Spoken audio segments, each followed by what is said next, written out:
Un matin à Paris, au palais de l'Élysée, une réunion importante se tenait.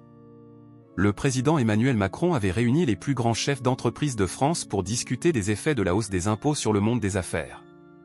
Cette réunion était cruciale pour l'avenir de l'économie et pour maintenir l'équilibre social. Bernard Dupont, PDG d'une grande entreprise technologique française, était l'un des participants les plus remarqués. Il était reconnu pour ses investissements audacieux et ses solutions innovantes dans le secteur numérique. Les hommes d'affaires présents à la réunion étaient tous préoccupés par l'impact des hausses d'impôts sur leurs entreprises. Mais l'expression de Bernard Dupont était différente des autres. Il regardait fixement Macron, attendant un moment propice pour exprimer son opinion sur la situation. Lorsque la réunion commença, Macron prit la parole calmement. Mesdames et messieurs, nous nous réunissons aujourd'hui pour discuter d'une question importante pour l'avenir de notre pays, les hausses d'impôts nécessaires à notre développement. Ces hausses sont cruciales pour renforcer notre infrastructure, améliorer nos systèmes de santé et d'éducation. Cependant, nous devons aussi considérer les répercussions pour le monde des affaires, dit-il. Bernard Dupont, ne pouvant plus rester silencieux, prit la parole immédiatement. Monsieur le Président, nous, les grandes entreprises, nous faisons vivre l'économie de la France. Mais cette hausse des impôts, particulièrement pour les entreprises de grande taille, met en péril notre capacité d'investissement et de création d'emplois. Je ne parle même pas des petites entreprises, mais pour nous, cela va devenir insoutenable. Dans l'environnement actuel, croître devient presque impossible. Macron répondit avec calme mais fermeté. Monsieur Dupont, je comprends votre inquiétude. Cependant, la croissance de la France ne se limite pas à soutenir les grandes entreprises. Elle doit aussi servir les intérêts de tous les citoyens. Ces hausses d'impôts sont essentielles pour garantir un avenir meilleur pour l'ensemble du pays. Mais nous ne vous abandonnons pas. Nous continuerons à soutenir le secteur privé tout en assurant que les services publics puissent fonctionner efficacement. Bernard Dupont fixa Macron, ses yeux trahissant un mélange d'agacement et de frustration. Monsieur le Président, ces hausses d'impôts vont entraîner un exode des investisseurs. D'autres pays européens offrent des taux d'imposition plus attractifs. Si nous continuons sur cette voie, les entreprises quitteront la France, et l'économie en souffrira. Il se tourna vers les autres chefs d'entreprise présents, qui acquiescèrent d'un signe de tête. Macron, résolu, prit une profonde inspiration avant de répondre. Je comprends vos préoccupations. Mais ce que vous devez comprendre, c'est que cette politique fiscale a pour objectif de renforcer notre modèle social. La France doit investir dans son avenir et garantir que tous les citoyens, pas seulement les grandes entreprises, bénéficient d'un avenir meilleur.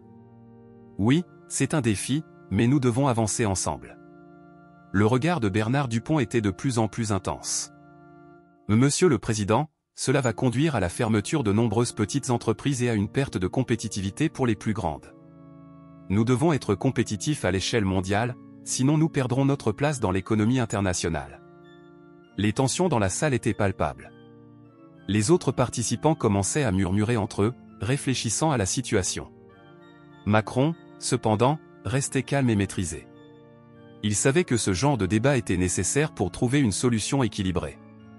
Monsieur Dupont, je comprends la situation, mais il est important de comprendre que ces hausses fiscales sont temporaires. Elles visent à garantir la stabilité économique à long terme.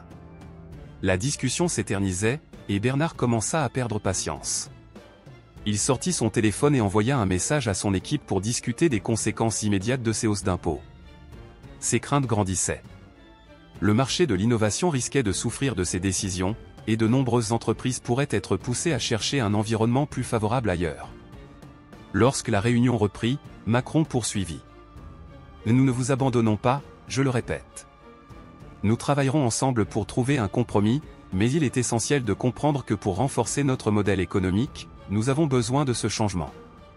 Nous devons nous attaquer aux inégalités et renforcer notre économie à long terme.